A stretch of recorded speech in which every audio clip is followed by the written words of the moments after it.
vision. On a parlé d'une vision sans limite et j'ai commencé cette série de 2 messages que je vais terminer aujourd'hui, d'une vision sans limite.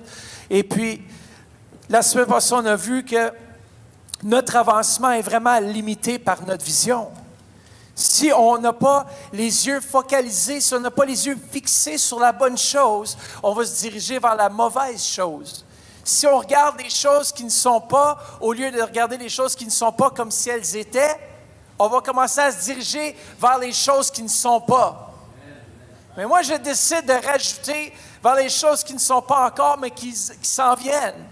Dans nos vies, combien de fois est-ce qu'on a été limité par les gens autour de nous, par les gens qui avaient des petites visions, par des gens qui avaient des mauvaises paroles, qui avaient des mauvaises pensées envers toi. Il y a combien de gens, des fois, qui sont découragés. Tu te souviens de la une fois où est-ce que tu as un prof ou tu as eu quelqu'un dans ta vie qui a dit une parole négative, une parole qui t'a détruit. Et jusqu'à aujourd'hui, tu te souviens de cette parole. Tu dis, je me souviendrai toujours. Mes parents m'ont dénigré ou mon prof m'a dénigré ou mon ami m'a fait honte et il m'a dit que j'étais pas bon, j'étais bon rien.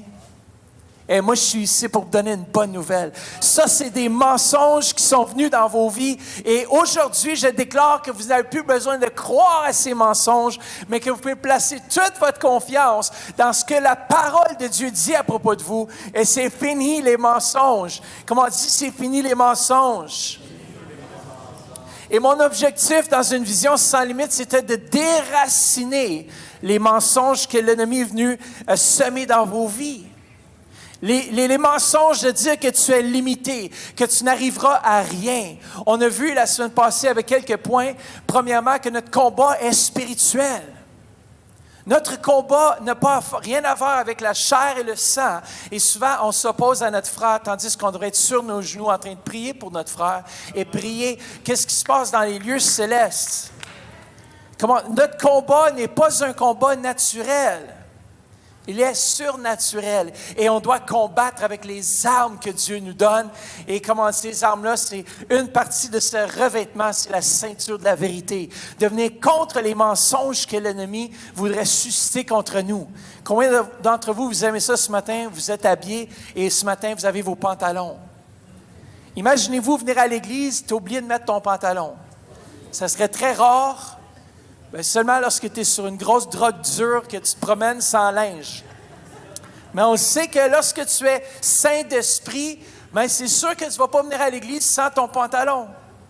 Mais souvent dans l'esprit, on croit les mensonges et on n'est pas revêtu de la ceinture de la vérité. Parce qu'on a entendu les mensonges, on confesse les mensonges, on profère les mensonges et surnaturellement parlant, on marche dans le monde spirituel avec pas de pantalon. Et on devient la cible du mensonge de l'ennemi. Mais l'apôtre Paul, il nous dit, revêt la ceinture de la vérité. Moi, je veux éteindre les traits enflammés que l'ennemi a voulu susciter contre vous. Et lorsque je parle d'un combat surnaturel. Deuxièmement, on a vu que ces tactiques sont très rusées. Il vient toujours de la même façon en mentant. Vous savez, il y a 3 sources de pensée. La première, c'est la pensée que Dieu a pour toi. La deuxième, c'est la pensée que l'ennemi a pour toi. Et troisièmement, ce sont tes propres pensées. Comment on peut changer ces choses-là? On peut refuser le mensonge, car tes pensées doivent être modifiées si tu veux avancer et te diriger dans une nouvelle direction. Comment? Est-ce que vous êtes là avec moi ce matin? Jésus a dit qu'un homme divisé dans son propre cœur ne peut pas subsister. Il ne peut pas avancer. Un royaume divisé ne peut pas subsister. Tu ne peux pas un jour avoir les pensées de Dieu et l'autre jour écouter les pensées du diable et penser que ça va bien puis jouer entre les deux. C'est soit que je refuse les pensées de l'ennemi et que je marche selon ce que la parole de Dieu me dit, pas les mensonges de l'ennemi. Moi, je lis toutes pensées négatives qui ont été apportées contre vous. On a vu un homme dans la parole de Dieu, son nom était Élie, un prophète, un dénommé Élie, puissant, comme un homme qui savait ce qu'il faisait, il connaissait son Dieu. Imaginez-vous, là, tu es là, il y a 850 prophètes, tu les élimines tous d'un coup. Il y a telle la voix de l'ennemi. Et tout à coup, il y a une femme, Jézabel, inspirée par un démons, inspirée par sûrement des princes de démons, parce que c'est une femme qui adorait Baal et toutes sortes de faux dieux. Elle était inspirée diaboliquement. Elle a déclaré une parole par un messager, l'entremise d'une personne. Une personne peut te donner une parole mauvaise qui te décourage. C'est pour ça qu'on doit revêtir la ceinture de la vérité et peser tout ce qui nous est dit contre la vérité, contre sa parole. Si quelqu'un dit « t'es bon rien », tu dis « est-ce que Dieu dit « je suis bon rien » ?» Comment je suis la prunelle de ses yeux. Je suis dans sa main. Qui va me ravir de la main de l'Éternel? Il est en avant de moi. Il est derrière moi. Il me fait marcher comme dans les lieux élevés. Il rend mes pieds semblables à ceux des biches et je peux sauter comme une gazelle partout. Il rend mes pieds semblables à ceux des biches. Il me fait marcher dans les lieux élevés. Ce matin, je veux que vous puissiez avoir cette vision des lieux élevés. Je veux plus qu'on ait comme Église des pensées néfastes, des pensées destructrices à propos de nous-mêmes, à propos de nos familles. On doit s'élever, on doit dire, Seigneur, merci que tu me donnes tes pensées. Merci que tu me donnes ta voix, ta direction, Seigneur. Amen. Quel est le résultat lorsque Jézabel s'est levée contre Élie? Il était découragé. Il était dans un moment de faiblesse. Il venait juste d'avoir une grande victoire. Et souvent, l'ennemi sait quand nous prendre. Lorsque tu as eu une grande victoire dans ta vie, il va venir te dire, arrête donc, que penses-tu? Exactement ce qui s'est passé lors de la conférence Expression. Après tout ça, l'ennemi me dit, tu penses-tu que c'était vraiment un succès? Vous voyez comment l'ennemi travaille très sournoisement. Tu es épuisé, tu as eu un temps phénoménal dans la présence de Dieu. Les gens ont été touchés, transformés. Il va venir au moment opportun mettre des semences de doute. Moi, je me souviens même la première fois, quand je m'ai converti, quand je suis revenu à Dieu, et j'avais l'âge de 18 ans, je suis revenu à Dieu sérieusement lorsque j'étais en Suisse. Et la première pensée, même après que je m'ai avancé, j'ai donné ma vie à Jésus et j'ai redemandé de venir dans mon cœur. Je suis allé me coucher le soir, puis c'est comme s'il y avait une voix qui me disait, « Tu penses-tu que tu es vraiment sauvé, là? » J'étais comme, « What? Comment? » Je m'avançais en avant selon la parole. J'ai confessé publiquement Jésus comme mon Seigneur, mon Sauveur. Je crois et je suis sauvé selon la parole. Mais même là, l'ennemi voulait me convaincre le contraire. Il travaille à arracher ce qui est planté. Ce matin, c'est ça qu'on doit laisser la semence venir en nous et on doit croire dans ce que Dieu fait. Parce que l'ennemi veut nous décourager. Il veut enlever le momentum dans nos vies. Il veut nous souffler des mensonges. Et souvent, dans notre vie de couple, et souvent même dans nos relations, des fois on peut dire, on dit jamais, toujours et jamais dans les relations. Tu es toujours comme ça. Dites ça à votre femme ou dites ça à votre conjoint et vous allez commencer une chicane. Comment ça, je suis toujours comme ça? Ou tu n'es jamais comme ça. Tu fais jamais ça de bon. Tu n'es jamais. Il ne faut jamais dire ça. C'est décourageant. Il ne faut jamais dire jamais. Rien ne va changer à l'avenir. Tu vas toujours être la même personne. Combien de vous avez déjà entendu ça à propos de vous? On vous a modelé, on vous a dit que vous étiez une chose, tandis que c'était des mensonges. Et qu'aujourd'hui, je suis venu pour enlever le couvercle sur vos vies et vous rappeler qui vous êtes en Jésus-Christ. Parce que le mensonge décourage. On doit ne pas demeurer à la même endroit, on doit continuer à avancer comme Église et comme individu. On doit avoir, dire à quelqu'un, une vision positive. Peut-être que tu as perdu ta vision ce matin car tu focalises trop longtemps sur le mauvais script. Et le plus grand combat se retrouve entre tes deux oreilles. Yes, entre tes deux oreilles. Dis à quelqu'un, le plus grand combat se retrouve entre tes deux oreilles. Alors, c'est sur quoi tu médites, sur quoi tu penses. À chaque jour, j'ai le choix. Moi, ça fait des années vraiment que je travaille là-dessus. Honnêtement, je pense que ça fait environ 4 ou 5 ans que je travaille à renouveler mes pensées. Et au moment où j'ai des pensées négatives, soit à propos de moi-même, soit à propos des autres, soit à propos des circonstances, je commence à dire, OK, non, qu'est-ce que la parole de Dieu nous dit? L'amour ne soupçonne point le mal. Est-ce que je vais croire la parole ou est-ce que je vais croire dans les circonstances? Lorsque je vois un frère qui peut nous faire du mal, il y a peut-être des gens dans vos vies qui vous parlent en mal de vous. Est-ce que tu vas juste croire ce mensonge ou te dire, Seigneur, touche-le. Touche-le. Je veux marcher selon ta parole. Moi, je veux être une personne positive. Je veux être une personne qui est optimiste, qui a la foi, quoi. Je ne sais pas à propos de vous, mais moi, je veux être une personne qui encourage les autres. Tu es capable d'avancer, tu es capable d'y arriver. Comment l'entreprise que tu avais pensé démarrer, tu vas pouvoir l'accomplir. Si tu vas aller chercher un deuxième doctorat, vas-y à fond, tu es capable. Qui veut t'empêcher? Qui va t'arrêter? Tu es capable d'accomplir ce que Dieu te dit que tu dois accomplir. Parfois, on se limite. Moi, j'ai dit, je sais que déjà, parce que j'ai dit à ma femme, je vais être capable de conduire des autobus. J'aimerais ça conduire les 18 roues aussi, les gros camions. Parce que quand j'étais jeune, j'aimais les gros camions. Mais qui me limite?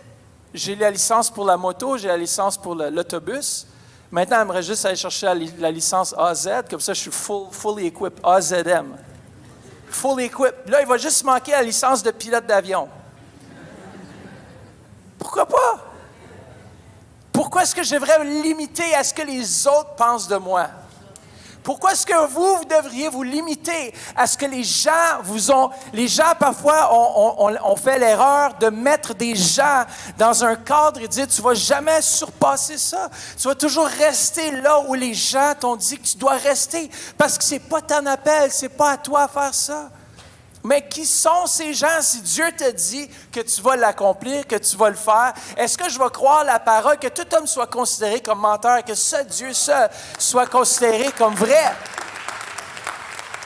Moi, je veux qu'on marche avec une vision positive, qu'on dise, Seigneur, je veux me confier en toi. Matthieu chapitre 6, versets 22 à 23 nous dit ceci, dans la parole vivante. Les yeux sont comme une lampe pour le corps. Si donc tes yeux sont en bon état, ton corps entier jouira de la lumière. Mais s'ils sont malades, tout ton corps sera plongé dans les ténèbres. Si donc la lumière intérieure n'est qu'obscurité, dans quelle profonde ténèbres tu te trouveras? Ce matin, je vais te demander, qu'est-ce que tu gardes devant tes yeux? Quelles sont les choses que tu regardes quotidiennement? Quels sont même les programmes que tu regardes? Quelles sont les choses que tu mets devant tes yeux? Parce que ce que tu mets devant tes yeux vont directement affecter ton âme, vont directement venir dans ton âme. Et là, tout à coup, tu te demandes pourquoi ça ne va pas dans ta vie. Parce que ce que tu mets devant tes yeux n'est pas ce que Dieu désire que tu mettes devant tes yeux. On doit faire attention en tant qu'enfant de Dieu. Je me rappellerai, le prophète Charlie me dit une fois, il dit, si tu veux être une personne prophétique, il faut que tu fasses attention à ce que tu mets devant tes yeux. Pourquoi? On va toujours se diriger vers ça. Et si nos yeux sont réservés pour Dieu, je ne veux pas les polluer ou les salir avec les choses de ce monde. Comment? Mes yeux sont réservés pour Dieu. Mes yeux sont réservés. C'est pour ça, une vision sans limite, là. Vous voulez savoir c'est quoi? C'est une personne qui est capable de regarder et de voir ce que Dieu voit en toutes circonstances, en toute situation. Et moi, je veux une vision sans limite. Je veux être capable d'aller au-delà de ce que les gens disent, parce que ce que les gens disent de moi ou à propos de moi ou concernant le ministère ou peu importe, ce n'est pas nécessairement ce que Dieu dit de moi. Si on s'arrête dans nos vies à écouter la voix de l'ennemi, à écouter la voix de la défaite, à écouter la voix contraire, on va marcher là-dedans. Est-ce que vous savez qu'on a été créés des êtres visuels avec une imagination vraiment incroyable? Nos yeux peuvent capter de façon incroyable l'information et la transmettre à notre cerveau. Et l'information est analysée et en forme d'une image 3D couleur dans tes pensées. Regardez l'Université de Pennsylvanie, il y a des enquêteurs qui ont recherché sur les yeux. Les enquêteurs ont calculé que la rétine humaine pouvait transmettre des données à environ 10 millions de bits par seconde. En comparaison, l'Internet peut transmettre des informations entre ordinateurs à une vitesse de 10 à 100 millions de bits par seconde. Nos yeux peuvent transmettre l'information à notre cerveau à 10 millions de bits par seconde. Ça, c'est en 2006, la recherche, là, si l'Internet est un petit peu plus rapide maintenant. Mais tout ça pour vous dire, écoutez bien, c'est que ce que tu mets devant tes yeux est transmis sur le tableau de ton cœur. Quelles sont les choses que tu places devant toi? Quelles sont les choses auxquelles tu alignes ta vie, tu regardes et tu dis, voilà où je m'en vais. Et souvent, on est surpris de voir que les choses qu'on met devant nous ne sont pas ce que Dieu veut mettre devant nous. Peut-être que ta vision, présentement, elle est floue, parce que trop longtemps, tu as écouté la voix de l'ennemi par rapport à ta vie, par rapport aux gens autour de toi. Puis maintenant, tu marches dans les ténèbres, tu n'es pas éclairé parce que ce que tu as mis devant toi a affecté ton cœur. Et ton cœur, maintenant, est rendu noirci. C'est la noirceur. Tu marches dans les ténèbres. Moi, je veux déclarer sur vos vies que vous allez commencer à réimaginer votre vie. Imaginez-vous si aujourd'hui, je disais, voici votre vie. Et que vous pouvez recommencer votre vie et repeindre ce que vous désirez. Quelle serait la chose? Regardez bien. Je vais vous dire quelque chose, un gros chien noir. Combien d'entre vous, vous avez vu l'image? Vous avez entendu les paroles, mais vous avez eu comme l'image d'un chien noir. Un chat blanc. Là, tu t'imagines dans ta tête? Un gros camion noir. Alors moi, je m'imagine déjà, c'est comme un SUV style Escalade noir, 4 portes, vite teinté. Vous comprenez? L'imagination, votre cerveau, il procède l'information. Vous avez une pensée et c'est l'ordinateur interne qui remonte à la surface à quoi ça devrait ressembler. Si je disais gros camion noir puis je sortais un vélo, vous direz non, je sais c'est quoi un camion. C'est la même chose, nos pensées doivent être programmées et des fois nos pensées doivent être reprogrammées pour avoir ce que Dieu veut. Écoutez bien ce que Dr. Leaf a dit, et je trouvais ça tellement bon. En réfléchissant, nous modifions la nature physique de notre cerveau. Ou dans la façon dont on pense, on modifie la nature physique de notre cerveau en dirigeant délibérément nos pensées. Nous pouvons éliminer les schémas de pensée toxiques et les remplacer par des pensées saines. Combien de vous, on a besoin de modifier nos pensées? Peut-être que tes pensées étaient celles de la défaite, mais ce matin, je veux déclarer une vision positive. Ce matin, je veux dire que ce que tu places devant toi, change ce que tu vois et tu changeras ce que tu produis. Change ce que tu vois et tu vas changer ce que tu produis. Comment Dieu a besoin de venir et de placer sur le tableau de ton cœur. Écoutez bien, ce que je trouve drôle ici, Abraham, Dieu lui avait promis une descendance, n'est-ce pas? Il avait promis une descendance. On va lire ensemble dans Genèse chapitre 15, versets 5 à 6. Il dit, après l'avoir conduit dehors, et je trouve ça des instructions inhabituelles. Pourquoi est-ce que Dieu lui a déjà promis et maintenant il dit, sors dehors? Après l'avoir conduit dehors, il regarde vers le ciel et compta. Il dit, regarde vers le ciel et compte les étoiles si tu peux les compter. Il lui affirma, telle sera ta descendance. Et Abraham eut confiance en l'Éternel qui le lui compta comme justice. Pourquoi est-ce que l'Éternel a donné à Abraham la promesse? Dans vos vies, vous avez des promesses. Vous avez des choses que Dieu vous a promis.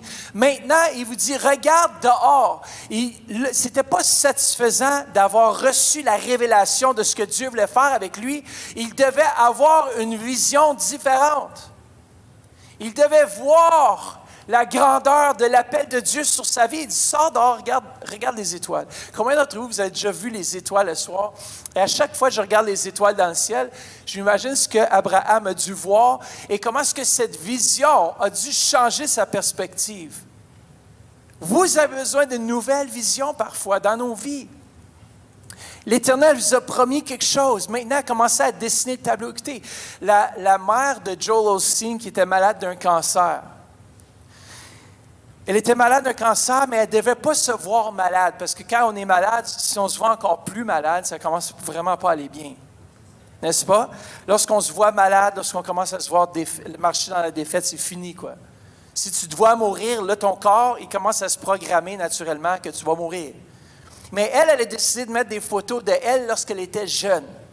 Alors moi, je vais décider, parce que là, je retourne au gym la semaine passée, puis là, j'ai dit, ben, j'ai plus 20 ans, j'ai 42, mais c'est pas grave, même si j'ai super mal partout dans mon corps, je me dis, je vais commencer à mettre des photos. Moi, quand j'avais 20 ans, j'étais à la plage avec ma femme, puis je faisais beaucoup de plus de conditionnement physique, puis tu sais, j'étais plus comme cote, là, tu sais. Et je me dis, c'est ça que je veux. Si je le mets sur le frigo, si je le mets sur mon frigo, non, pas sur mon frigo, il faut que je le mette ailleurs. Comme ça, je ne vais pas regarder puis manger en même temps. C'est que là, j'ai besoin de mettre ces images-là, puis la mère à Joel Osteen, elle a commencé à mettre des images d'elle lorsqu'elle était en santé, lorsqu'elle faisait des sorties, lorsqu'elle faisait toutes sortes de choses. Et veut pas, dans quelques mois, elle a reçu sa guérison. Pourquoi? Parce que ce que tu places devant toi va créer l'image nécessaire et tu vas commencer à te diriger vers cette image. Place des versets bibliques. Place des versets bibliques sur ton frigo, dans ton salle de bain, peu importe. Tu te lèves, tu es découragé, mets un verset juste là à côté de ton lit qui déclare les bienfaits. Voici la journée que l'Éternel a fait. Pour moi, ça va être un sujet de joie aujourd'hui. Come on! Et souvent, lorsque je me levais, avant, lorsque je travaillais à la banque, tout ça, je n'avais pas vraiment le goût de me lever le matin. Je devais changer ma vision. Je devais changer mes pensées et dire, Seigneur, merci que tu pourvois à travers ce travail. Et ça ne me tentait pas. Je rentrais au travail. Tu sais, des fois, on devient routine, right? On y va, on fait ce qu'on doit faire, et puis on fait le minimum. C'est médiocrité. Ben, moi, j'aimais ça être le numéro 1 dans les ventes. Là. Ça fait que tout le temps, je me poussais pour être numéro 1. Mais tu arrives au travail, puis des fois, tu perds la vision. Des fois, tu perds. Puis là, ma femme m'a dit, il faut que tu sois content. Si tu as ce travail-là, c'est parce que ça pourvoit pour nous. Puis elle dit, si tu n'avais pas ce travail-là, on serait dans des problèmes financiers. Et j'ai commencé à changer ma vision. J'ai commencé à dire, merci Dieu pour mon travail. Et tout à coup, les choses ont commencé à aller mieux. J'avais le goût de me lever le matin, j'avais le goût d'aller au travail parce que ma vision, elle avait changé. Je voyais plus ça comme un devoir, je voyais ça comme un privilège. Et combien de fois dans nos vies, on voit les choses maintenant, on doit le voir comme un privilège. Vous respirez aujourd'hui, vous, les musiciens, vous êtes jeunes, vous avez la capacité de chanter, vous avez la capacité de jouer. Réjouissez-vous de ce que Dieu fait dans vos vies. Ayons une vision positive. Come on! Pourquoi Dieu lui a-t-il demandé de sortir à Abraham et de regarder les étoiles? Parce que Dieu avait déjà promis à Abraham qu'il était pour être le père d'une multitude. Mais Dieu savait qu'entendre la promesse n'était pas suffisant. Il voulait qu'Abraham ait une image mentale afin de pouvoir l'imaginer. Imaginez, ça c'est le tableau de votre vie. Imaginez-vous un futur sans limite. Imaginez-vous, moi je vois sur ce tableau, je vois ma piste d'atterrissage dans ma maison, là, bientôt. J'atterris avec mon avion. J'ai dit, ouais, un avion c'est un peu, j'ai besoin de plus long, là, c'est pas assez grand. Mais j'ai besoin de quelque chose pour, peut-être je serais capable d'avoir un hélicoptère, tu vas pas atterrir. Imaginez, là, t'entends. Sur le toit ici, là, je pourrais atterrir avec mon hélico privé, pas acheter avec les fonds de l'Assemblée, acheter avec mes fonds. Il faut rectifier parce que les gens disent, ouais. Imaginez-vous, là, t'entends le pasteur, pas à cause que j'aime la luxure, à cause que Dieu nous a créés pour vouloir des grandes choses. On sert un Dieu grand. Regardez le temple dans l'Ancien Testament et comment grandiose c'était. Dieu, ce n'est pas un Dieu avec une petite vision. Il veut qu'on puisse avoir une grande vision, que vous puissiez vous voir dans la victoire. Come on, yes. Peut-être que ça fait longtemps que tu es ouvrier à ton travail. Vois-toi comme patron maintenant. Étudie, fais des recherches. Sois le meilleur que tu peux être dans ce que tu fais. Et Dieu va t'ouvrir les portes pour ce que tu deviennes, ce qu'il t'appelle à être. On doit être des gens d'influence. Peut-être que tu es déjà patron, mais toi, tu devrais être directeur maintenant. Vois plus grand, vois plus haut. Dieu en a plus pour toi, parce que le plus que tu as, le plus que tu sèmes à l'Église, puis le plus que l'Évangile peut se propager. Là, c'est le bon endroit pour dire « Amen, pasteur, on est avec toi. » Pourquoi est-ce qu'on limite Dieu? Des fois, Dieu nous en donne plus pour qu'on donne plus, mais on le dépense sur nous-mêmes. Ça, c'est d'avoir une petite vision. Si Dieu t'en donne plus pour donner plus. Ah, là, j'ai touché les cordes sensibles des cœurs. Come on. Romains 12, 2 dans la Parole vivante nous dit « Ne vous coulez pas simplement dans le moule de tout le monde. » Combien de gens ont été, les gens ont établi la moule que vous devriez avoir. Ce monde a établi qu'est-ce que vous devriez être. Mais moi, je déclare sur vos vies que vous êtes plus que ce que les gens ont dit de vous. Vous êtes plus grand, vous allez vous élever, vous allez être davantage des hommes et des femmes de Dieu qui entendent la voix de Dieu, qui marchent selon les principes de Dieu, qui sont de vrais disciples. Lorsque vous avez posé les mains aux malades, les malades sont guéris. Pourquoi? Parce qu'en vous a la puissance de ressusciter. Lorsque vous ouvrez la bouche, faites juste pas parler des paroles qui valent rien. Vous déclarez, vous prophétisez, vous déclarez ce que Dieu voit. Vous êtes des hommes et des femmes de Dieu. Ne conformez pas votre vie aux principes qui régissent le siècle présent. Ne copiez pas les modes et les habitudes du jour. Laissez-vous plutôt entièrement transformer par le renouvellement de votre mentalité. Adoptez une attitude intérieure différente. Donnez à vos pensées une nouvelle orientation. Moi, c'est ça que je prie ce soir, une nouvelle vision sans limite, une nouvelle orientation. Vous savez, les gens se demandent parfois pourquoi est-ce qu'ils font toujours les mêmes erreurs. Pourquoi est-ce que les gens ils progressent pas dans leur vie? Parce que votre vision, vous n'êtes pas focalisé sur les bonnes choses. Combien de fois est-ce qu'on est focalisé sur les mauvaises choses?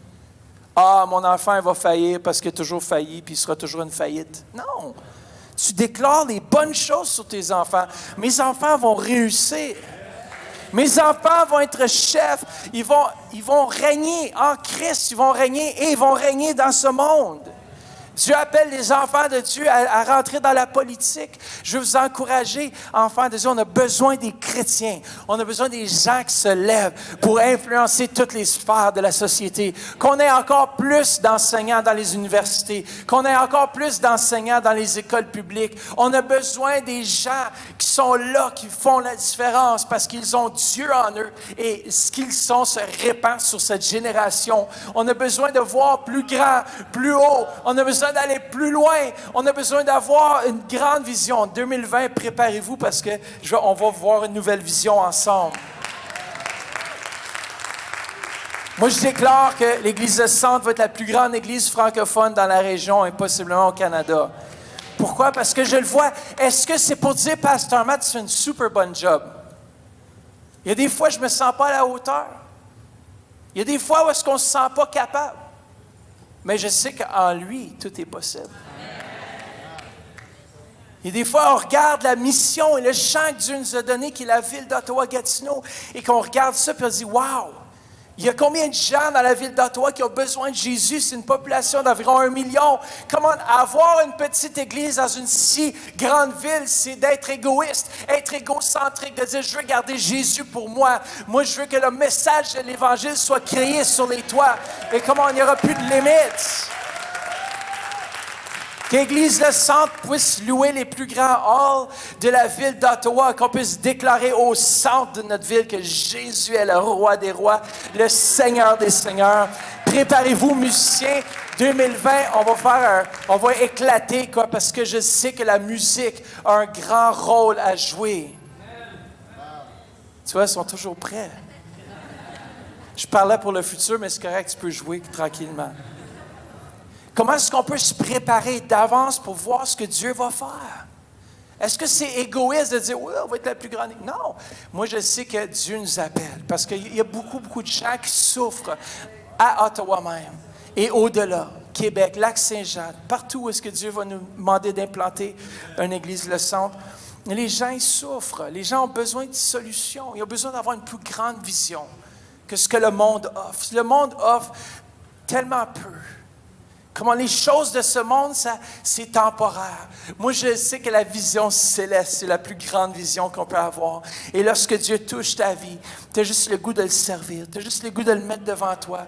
Moi, je vous dis, gardons nos yeux fixés sur Jésus. Gardons nos yeux fixés sur le roi des rois, parce qu'il est le Seigneur des seigneurs. Et lui prend soin de nous. Et lorsqu'on regarde vers lui, les choses vont beaucoup mieux. Lorsqu'on garde nos yeux à la bonne place, les choses changent et premièrement, on change. Ce qui est impossible aujourd'hui dans ta vie est possible par Jésus-Christ. Il rend toutes choses possibles. Bon, est-ce que vous pouvez croire avec moi ce matin que vous allez aller au-delà et que votre vision va être une vision sans limite? Moi, j'ai toujours dit aux gens autour de moi, bien, je dis, pourquoi limiter Dieu? Pourquoi tu es limité dans ta vision? Tu peux faire beaucoup plus que ce que les gens ont déclaré sur ta vie. La plupart des grands inventeurs, les présidents, c'était tous des gens, parfois, il y avait beaucoup de gens qu'on a dit, tu ne feras jamais rien de bon. Est-ce qu'ils se sont limités à ce que les gens ont dit d'eux ou est-ce qu'on dit, Seigneur, je te fais confiance avec ce que tu mets dans ma vie? Vous êtes beaucoup plus grand que vous ne le pensez. Et ce matin, je veux vous encourager. Vous pouvez devenir ce que Dieu vous a dit que vous allez devenir. Et vous pouvez faire ce que Dieu vous a dit que vous allez faire. Plus grand est celui qui est en moi. Come on. Dieu va vous donner les yeux pour voir ce que les autres ne voient pas. Moi, je déclare des inventions. Je déclare des gens qui sont tellement hors des normes et des modèles, le modèle que ce monde établit. Parce que Dieu nous a donné une imagination. Il veut qu'on soit créatif. Peuple de Dieu, soyons créatifs. Sortons en dehors des normes. Que les gens regardent vers nous et disent, man, moi, je veux être comme vous. Parce que vous êtes original et vous n'avez pas peur d'être vous-même. Dieu a fait tellement de grandes choses dans ma vie. Moi, je veux, un jour, lorsque je vais quitter ce monde, je vais dire, j'ai été heureux. J'ai fait vraiment ce que tu m'as demandé de faire. Rien d'autre. Moi, les biens de ce monde, je ne suis pas attaché. Je ne suis pas attaché. Pasteur Denis et moi-même, on se partageait l'autre jour, puis on disait, tu sais, si les gens ne donnent pas fidèlement, si les gens ne sont pas fidèles, toi et moi, Pasteur Denis, on retournera au travail pour ramasser des sous pour la maison de Dieu. On est à ce point-là dans nos vies. On est à ce point-là de dire, Seigneur, si le cœur du peuple n'est pas éveillé à faire ce que tu désires, Dieu a tellement plus, il veut faire tellement de grandes choses. Faites confiance à Dieu. Faites-lui confiance.